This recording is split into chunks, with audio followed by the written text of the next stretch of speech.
ಪಾಪು, ಕಾವೇರಿ, ಒಂದು ನಿಮಿಷ. ಶಾಂತಮ್ಮ. ಬಂದೆ ಬಂದೆ.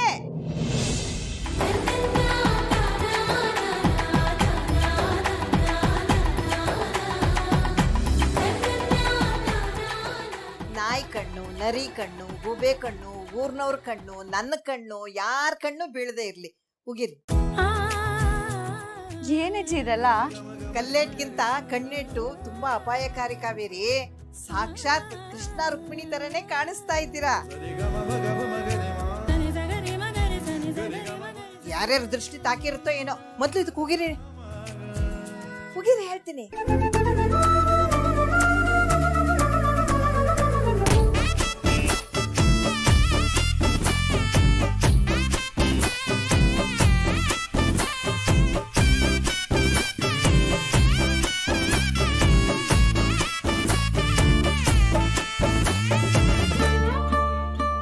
ನೋಡಿದ್ರ, ಮೆಣಸಿನಕಾಯಿ ಒಂಚೂರು ಘಾಟ್ ಬರ್ಲಿಲ್ಲ. ಅದೆಷ್ಟು ದೃಷ್ಟಿ ಆಗಿರ್ಬಹುದು. ಆಯ್ತಜ್ಜಿ, ಇವಾಗ ನಿಮ್ ಕೈಯಾರ ದೃಷ್ಟಿ ತೆಗೆದ್ರಲ್ವಾ, ಎಲ್ಲ ಹೋಗಿರುತ್ತೆ ಬಿಡಿ. ಸರಿ, ಬನ್ನಿ ಬನ್ನಿ, ಒಳಗೆ ಬನ್ನಿ. ವೃಂದ ನಿಂತ್ಕೋ. ವೃಂದ, ನನ್ ಮಾತು ಕೇಳು. ವೃಂದ, ಸ್ವಲ್ಪ ನನ್ ಮಾತು ಕೇಳ್ತೀಯಾ? ಅಲ್ಲೆಲ್ರು ನಿನಗೋಸ್ಕರ ಕಾಯ್ತಾ ಇದಾರೆ. ನೀನ್ ಒಬ್ಳೆ ಹೋದ್ರೆ ಹೇಗೆ?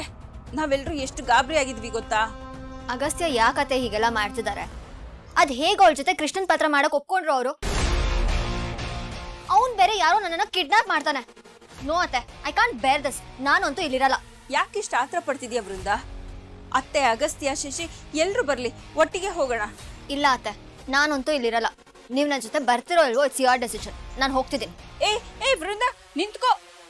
ಅಯ್ಯೋ ದೇವ್ರೆ, ಇವಳೊಬ್ಳೆ ಹೋಗಿ ಮನೇಲಿ ಅದೇನ್ ರಾದಂತ ಮಾಡ್ತಾಳೋ ಏನೋ. ನಾನು ಏನ್ ಮಾಡ್ಲಿ ಈಗ? ಶಶಿ, ಶಶಿ, ಮಗಳೇ, ಎಷ್ಟು ದೃಷ್ಟಿ ತೆಗೆದು ಸಾಲದು. ಈ ಚಿಕ್ಕನಲ್ಲಿ ಯಕ್ಷಗಾನ ಅಭ್ಯಾಸ ಮಾಡಿದ್ದು ಸಾರ್ಥಕ ಆಯ್ತು ನೋಡು. ಈ ಮಾವನ ಮರ್ಯಾದೆ ಉಳಿಸಿಬಿಟ್ಟೆ ಕಂದ, ಉಳಿಸಿಬಿಟ್ಟೆ. ಹರಕೆ ಆಟ ನಿಂತಿದ್ರೆ ನಾನು ಸಾಯೋ ತನಕ ಕೊರುವುದಾಗಿತ್ತು. ಯಾಕಾಗಲ್ಲ ಹೇಳ್ತೀರ ಮಾವ? ಇದು ನನ್ನ ಕರ್ತವ್ಯ ತಾನೆ. ಈ ಮನೆ ಮಗಳಾಗಿ ಈ ಹರಕೆ ತೀರ್ಸೋದು ನನ್ನ ಜವಾಬ್ದಾರಿ ಅಲ್ವಾ ಮಾವ? ನನ್ನ ಹರಕೆ ಬೇರೆ, ನಿಮ್ಮ ಹರಕೆ ಬೇರೆನಾ?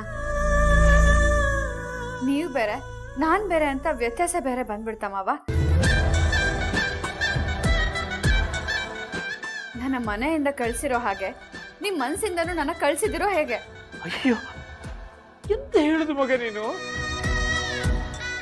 ಮಾವ ಎಂತ ಖುಷಿಯಲ್ಲಿ ಎಂತ ಹೇಳಿಬಿಟ್ಟೆ ನಾನು. ಅದಕ್ಕೆ ನೀನು ಹಾಗೆ ಹೇಳುದ?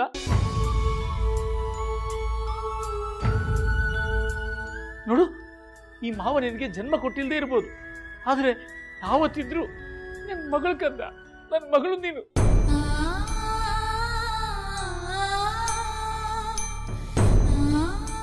ಅಲ್ಲ, ನಿನ್ನ ಊರಿನೊಳಗೆ ನೋಡ್ಲಿಕ್ಕೆ ಉಂಟ ನಾನು.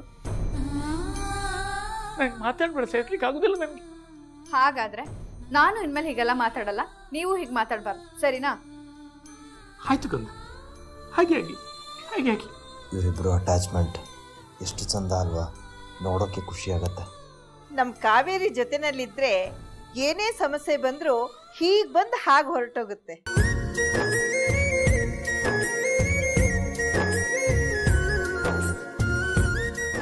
ಹೌದೌದು, ಅದು ನಮಗೂ ಸಾಕಷ್ಟು ಸಲ ಅನುಭವ ಆಗಿದೆ. ತುಂಬ ಸಮಸ್ಯೆಗಳಿಂದ ನಮ್ಮ ಶಾಲೆನ ಕಾಪಾಡಿದಾಳೆ ನಮ್ಮ ಕಾವೇರಿ. ಈಗ ಇಬ್ಬರು ಅಜ್ಜಿಂದ್ರು ನನ್ನ ಹೊಗಳೋ ಕಾರ್ಯಕ್ರಮ ಮುಗಿಸ್ತೀರಾ? ಹಾಗಾದ್ರೆ ನೀನ್ ನನ್ನ ಪ್ರಶ್ನೆಗೆ ಉತ್ತರ ಕೊಡು ಕಾವೇರಿ. ಏನತ್ತೆ? ನಮ್ಮ ಮನೆಗೆ ಒಂದು ಮಗು ಬಂದು ಆಟ ಆಡೋದು ಯಾವಾಗ?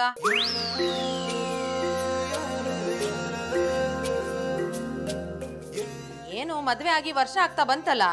ನೋಡು ಕಾವೇರಿ, ಈ ಇಬ್ರು ಅಜ್ಜಿಯರ್ ಕೈಗೂ ಒಂದು ಮಗುನ ಕೊಟ್ಬಿಡು. ಆಗ ಅವ್ರು ನಿನ್ನ ಬಗ್ಗೆ ಮಾತಾಡೋದನ್ನ ಬಿಟ್ಟು ಆ ಮಗು ಜೊತೆ ಆಟ ಆಡ್ಕೊಂಡಿರ್ತಾರೆ ಅಲ್ವಾ? ಏನಂತೀರಾ ಅತ್ತೆ? ಅಪರೂಪಕ್ಕೆ ಒಳ್ಳೆ ಮಾತಾಡಿದ್ಯಾ ಸರೋಜಾ. ಇದಕ್ಕಿಲ್ಲ ಅನ್ನಕ್ಕಾಗತ್ತಾ? ನಿನ್ನ ಪ್ರಶ್ನೆ ಸರಿಯಾಗೇ ಇದೆ.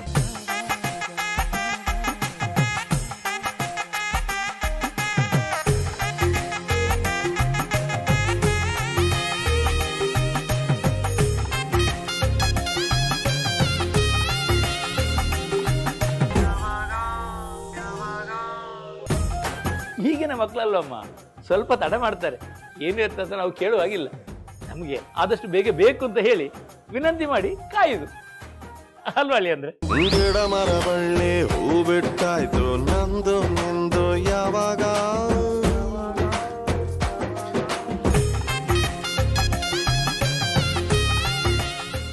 ಅಮ್ಮ, ಬೀಗರು ಎಂತ ಹೇಳಿದ್ರೆ ಸೀದಾ ಹೋಗಿಬಿಟ್ರಲ್ಲ. ಅವ್ರು ಎಷ್ಟೊತ್ತಿಗೆ ಹೋದ್ರು ಸಹ ನನಗೆ ಗೊತ್ತಾಗ್ಲಿಲ್ಲ. ಮನೇಲಿ ಮದ್ವೆ ಕೆಲಸ ತುಂಬಾ ಇರುತ್ತಲ್ವಾ, ಅದಕ್ಕೆ ಕಾಲ್ ಬಂದ ತಕ್ಷಣ ಅವರೇ ಹೊರಟ್ರು. ಹಾ, ಅದರಲ್ಲೂ ಆ ಹುಡುಗಿ ಹೋಗಿದ್ದದ್ದು ತುಂಬಾನೇ ಒಳ್ಳೇದಾಯ್ತು. ಯಾವಾಗ್ಲೂ ಅಳಿಯಂದ್ರಿಗೆ ಅಂಟ್ಕೊಂಡೇ ನಿಂತ್ಕೋತಾ ಇತ್ತು ಆ ಹುಡುಗಿ. ನನಗಂತೂ ಅದೆಲ್ಲ ಒಂದ್ ಸ್ವಲ್ಪನೂ ಸರಿ ಹೋಗ್ಲಿಲ್ಲಪ್ಪ. ಸರೋಜಾ, ಆ ಹುಡುಗಿ ವಿದೇಶದಲ್ಲಿ ಇದು ಬಂದದಂತೆ.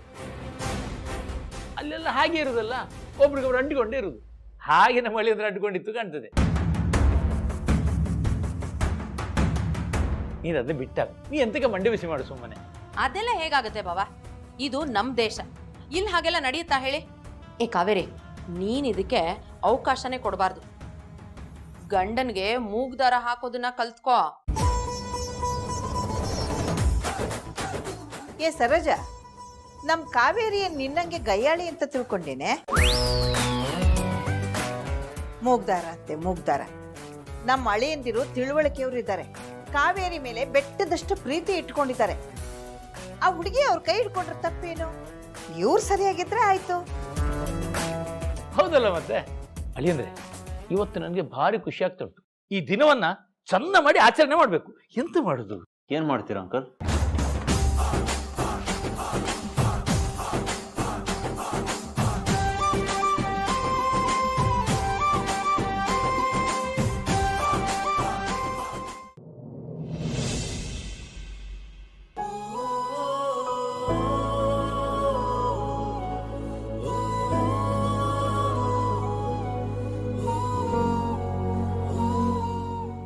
ಅಗಸ್ತ್ಯ, ಏನಪ್ಪ ಒಬ್ಬನೇ ನಿಂತಿದ್ಯಾ? ಏನಿಲ್ಲ ಅಜ್ಜಿ, ಅದು ಈ ಹಳ್ಳಿ ವಾತಾವರಣಕ್ಕೂ ಆ ಸಿಟಿ ವಾತಾವರಣಕ್ಕೂ ಎಷ್ಟು ವ್ಯತ್ಯಾಸ ಇದೆ ಅಲ್ವಾ ಅಂತ ಯೋಚನೆ ಮಾಡ್ತಾ ಇದ್ದೆ. ನಮ್ ಕಾವೇರಿನೂ ಈ ಹಳ್ಳಿ ವಾತಾವರಣ ಅಂದ್ರೆ ತುಂಬಾ ಇಷ್ಟಪಡೋಳು. ಅವಳಿಗೆ ಇಲ್ಲಿ ನೆನಪು ಬರದೇ ಇರೋ ಹಾಗೆ ನೋಡ್ಕೋತಾ ಇದ್ಯಾ. ಈಗ ಎಲ್ಲ ಸಮಸ್ಯೆನೂ ಬಗೆಹರಿದಿದೆ ಅಂತ ತಿಳಿಯಿತು. ಈಗ ನೀನು ಅವಳನ್ನ ಹೆಂಡತಿ ಅಂತ ಒಪ್ಕೊಂಡು ತುಂಬಾ ಪ್ರೀತಿಯಿಂದ ನೋಡ್ಕೋತಾ ಇದೆಯಲ್ಲ, ಅದು ನನ್ನ ಮನಸ್ಸಿಗೆ ತುಂಬಾ ಸಂತೋಷ ಕೊಟ್ಟಿದೆಪ್ಪ. ಹೌದಜ್ಜಿ, ಈಗ ನನಗೆ ಕಾವೇರಿಯವ್ರ ಪ್ರೀತಿ ಅರ್ಥ ಆಗಿದೆ. ಹಾಗೆ ನಾನು ಮಾಡಿರೋ ತಪ್ಪು ನನಗೆ ಗೊತ್ತಾಗಿದೆ.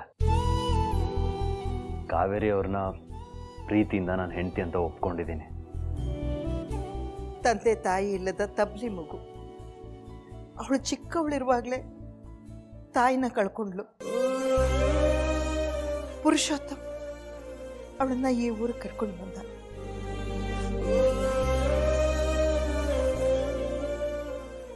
ಅವರಿಲ್ಲಿಗೆ ಬಂದಾಗ ನಮ್ಮೂರಲ್ಲಿ ಶಾಲೆನೇ ಇರಲಿಲ್ಲ. ಸಿಟಿವರೆಗೂ ಹೋಗಿ ಶಾಲೆ ಕಲಿಯೋಕ್ಕಾಗಲ್ಲ ಅಂತ ನಮ್ಮೂರ ಮಕ್ಕಳು ಶಾಲೆಗೆ ಹೋಗ್ತಾನೆ ಇರಲಿಲ್ಲ.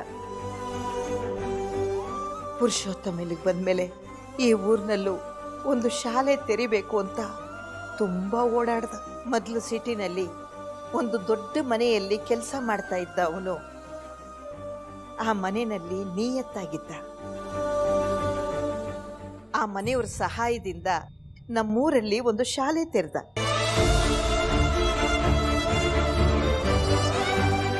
ನಮ್ಮೂರಿನ ಮಕ್ಕಳನ್ನೆಲ್ಲ ಮಾತಾಡಿಸ್ಕೋತಾ ಅವ್ರಿಗೆ ವಿದ್ಯೆ ಬಗ್ಗೆ ತಿಳುವಳಿಕೆ ಹೇಳ್ತಾ ಅವ್ರನ್ನೆಲ್ಲ ಶಾಲೆಗೆ ಬರೋ ಹಾಗೆ ಮಾಡ್ದ.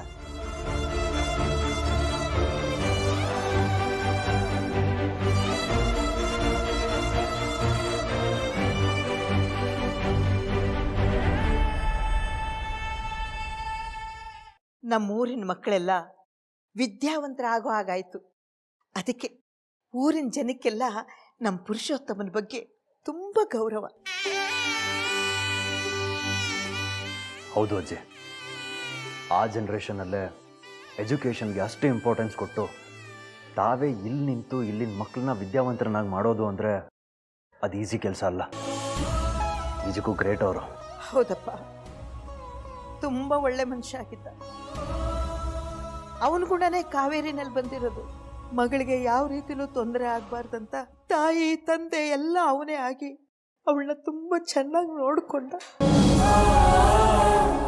ಸಿಟಿನಲ್ಲಿ ದೊಡ್ಡ ಮನೆಯಲ್ಲಿ ಕೆಲಸ ಮಾಡ್ತಿದ್ದ ಅಂತ ಹೇಳಿದ್ನಲ್ಲ, ಆ ಮನೆಯವರಿಗೆ ಇವನಿಗೆ ಒಳ್ಳೆ ಬಾಂಧವ್ಯ ಇತ್ತು. ಆ ಮನೆಗೆ ಇವನ್ ಋಣ ಇತ್ತು. ಆ ಕಾರಣಕ್ಕೆ ಆ ದೊಡ್ಡ ಮನೆ ಮನುಷ್ಯ ನನ್ನ ಮೊಮ್ಮಗಳು ಕಾವೇರಿನ ತನ್ನ ಮೊಮ್ಮಗನಿಗೆ ತಗೋತೀವಿ ಅಂತ ಪುರುಷೋತ್ತಮನಿಗೆ ಮಾತು ಕೊಟ್ಟಿದ್ದ.